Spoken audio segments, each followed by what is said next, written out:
Gold Coast, Australia's holiday capital.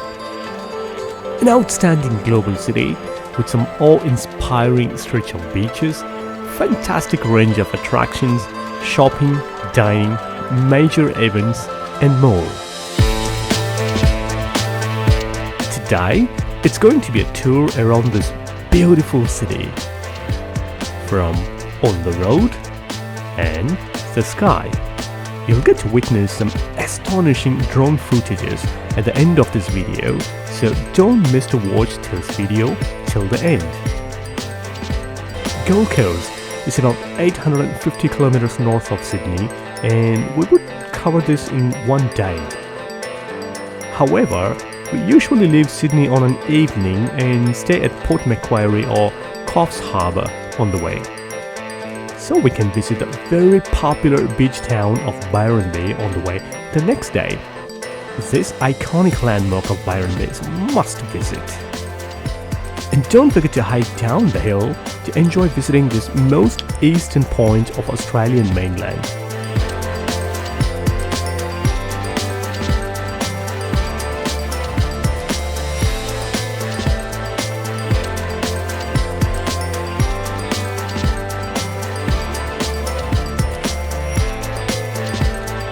Even the car park at this lighthouse offers some fantastic views. Look at that! Isn't that just beautiful? Alright, here we go. We're at the most popular landmark at Gold Coast, Surfers Paradise. The skyscraper you see on the left side was the world's tallest residential building from 2005 to 2011, and it's still the tallest in Australia, I suppose. You would see people surfing at this magnificent beach right from dawn to dusk.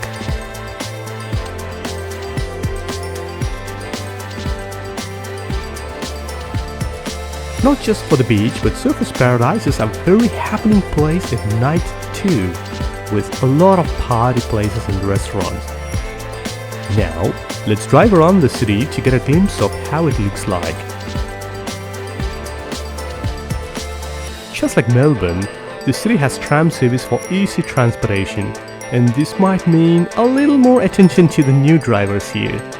But nothing like the legendary hook turns in Melbourne. This is the entry to beach at Surfers Paradise, and don't miss to go out to watch sunrise when you visit here. Not far from city centre, you can go for this short hike at Burleigh Head National Park with a very basic fitness level.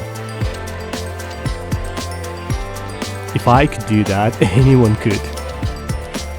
While tourists prefer staying close to the beach at these fantastic high-rise residential towers and hotels, some choose to call these their residence.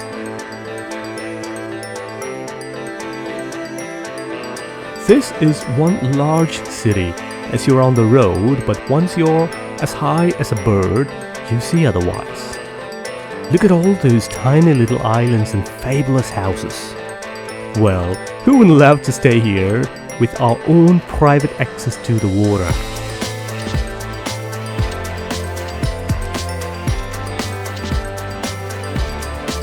Alright, time to wind up the holiday and get back to the 9-to-5 life, just to save up some for our next travel.